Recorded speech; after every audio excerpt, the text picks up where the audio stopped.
Hey, Dave, first of all, just how was your experience at the White House? Did it exceed what you expected? It did. I think we all had high expectations of what to expect and certainly exceeded all of them. Spending time with the president, Madam Vice President, they were engaging, they were present, really took the time and just kind of to get a little bit of the tour of the White House, spent some time in the Red Room, the Map Room, walked by the China Room. So it was kind of like the American president. I got to revisit that, but no, it was fantastic. And hearing the things that he said about baseball in relation to our country and the Dodgers, it was very special. And I thought Clayton did a great job of being the master of ceremonies right there and helping us present the jerseys as well. What was your first impression when you saw Joe Kelly walk up in the mariachi jacket?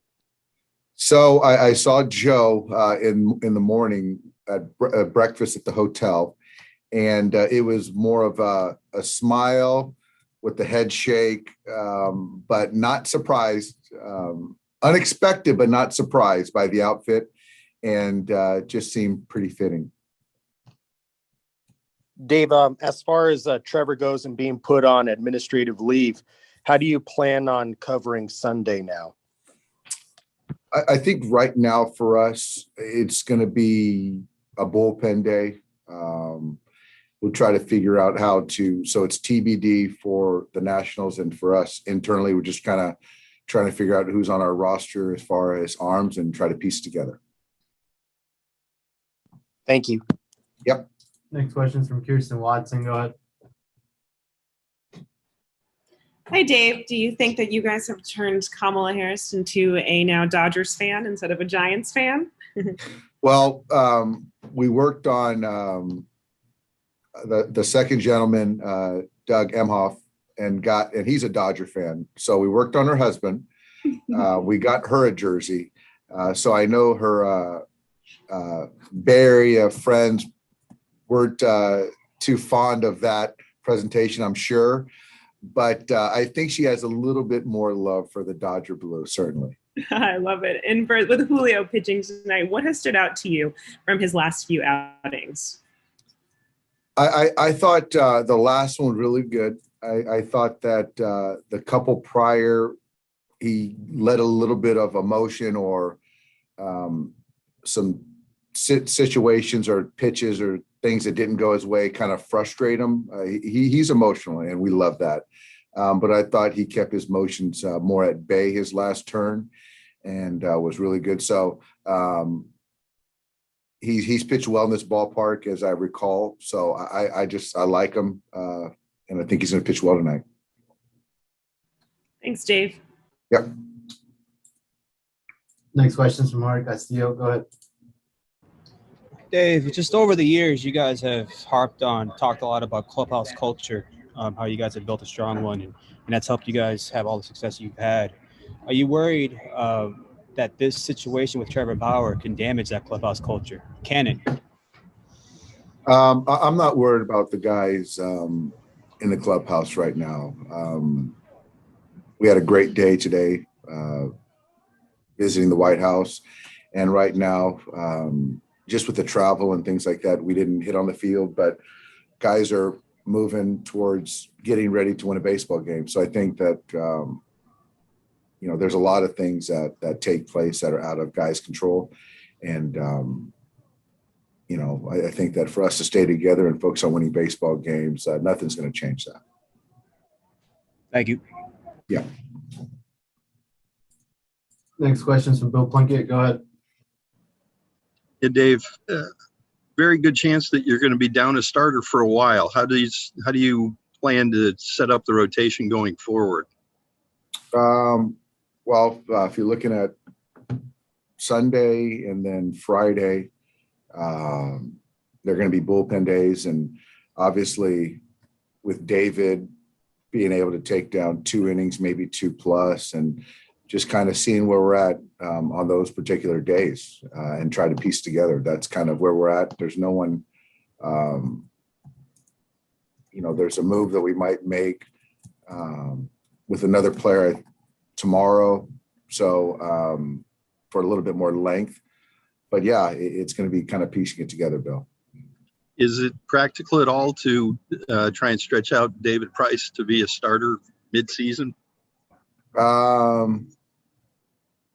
It's possible. I don't know if it's practical. It's something we'll probably talk about, and just knowing where we're at until we get to the break, it's going to be 2 days where we need a starter. So there's not a whole lot you can do in that time, but I think I understand your question, and that's something we'll talk about, see if it makes sense. And with Trevor going on administrative leave, do you have a roster move to take his spot today?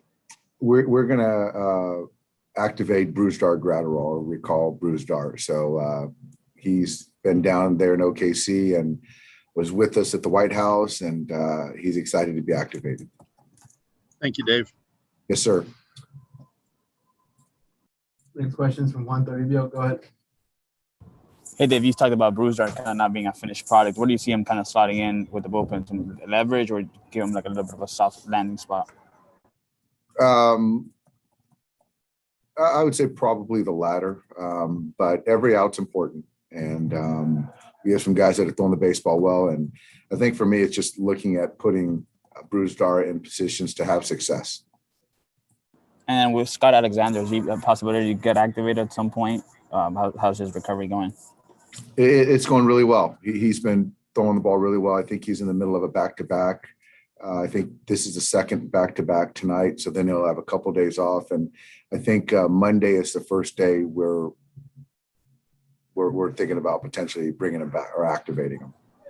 Thanks, Dave. Yes, sir. Next question is from Rowan Cavner. Go ahead.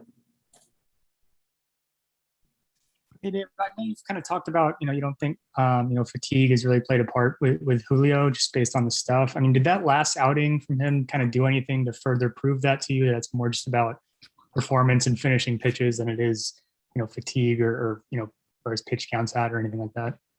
Well, it certainly helped, Rowan, but we do a good job of monitoring our players daily. And so in watching a starter through his starts and how things kind of look and play out has shown that he hasn't shown fatigue. And I think just the performance certainly cemented that. But we've known that he's felt good the entire, the last few weeks where people start talking about fatigue. So we're going to continue to monitor it, manage it, and expect him to perform at a high level as well. Thank you. Yeah. Next question is from Alden Gonzalez. Go ahead. Hey, Dave. Logistically with Trevor, I think this is allowed, but I'm wondering if the plan is for him to continue on this road trip with you guys and take part in pregame work, maybe mix in some sim games or something to keep him stretched out. What's the plan there? I don't know completely, Alden, but I think that with administrative leave, you're not allowed to be with the team in any capacity. Oh, okay. My apologies. And then also, I was wondering just sort of what your thoughts were on MLB taking this step. And I'm wondering just, even though obviously this is going to be logistically a tough thing for you guys because you're going to have bullpen games, was any part of you relieved that I guess they took it off your hands and this is not something that's hovering over you guys this weekend? Well, I think that this is where, we were at yesterday, where I was in a position to not say anything because Major League Baseball was dealing with it. And they did. And so I still and the Dodgers still take the stand of we're going to support whatever decision Major League Baseball makes. So to your question, we're focusing on tonight. Obviously, we need to figure out Sunday, and we're trying to figure that out as well. But that also is affected by the next 2 nights. So that's kind of where we're at right now. I hope I answered your question. Got it. Yep. Thanks, Dave. Okay. Last questions from Fabian. Go ahead. Hey, Dave. Has Josiah Gray sort of progressed enough where he's an option in the near future for you guys, just as someone who can provide more length? I think that he is progressing. I would say option in the near future, probably not. To get him back, to get him built up, to get some length, to also perform and show he's healthy. We're still down the road on that one, so we'll see as time goes on. And then I know you said you're not really concerned as far as like guys keeping their focus and stuff like that, but I'm sure when you guys as an organization also read some of the allegations there's probably some thought at least to like how people will react to that. I guess how was sort of your thought of how to best handle it and sort of see how the room sort of handled it as you got to Washington? I think that when it comes down to when you get here, guys handle it differently. But I think as far as a team, it's not anything that affects how we prepare and our goal, our job to do the best we can to win a baseball game for the Dodgers. So I don't think it's much more than that, but certainly, it's on guys' minds, but I don't think it affects performance. Thanks, Dave. Thanks.